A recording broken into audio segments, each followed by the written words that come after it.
Well, as a sampling of what the Scripture says about this, I'll give you one passage from the Old Testament, taken out of context slightly.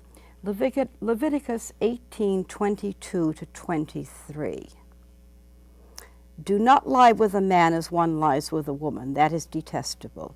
Do not have sexual relations with an animal and defile yourself with it.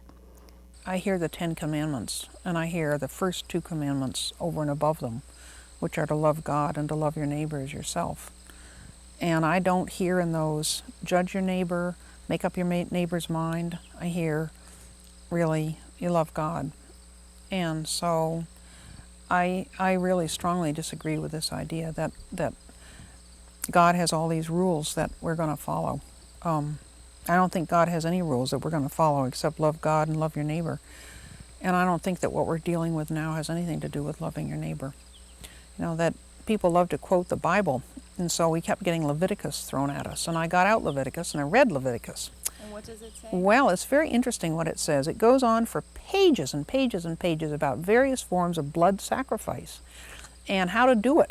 And if you can't afford a bull, use a sheep. And if you can't afford a sheep, use a goat. And if you can't afford a goat, use a dove. And if you can't afford a dove, you can use wheat.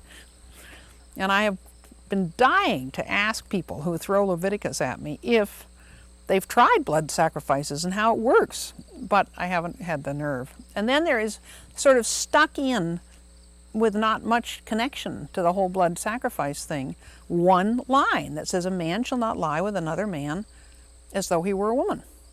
And then on we go to the rest of Leviticus. And I don't get it.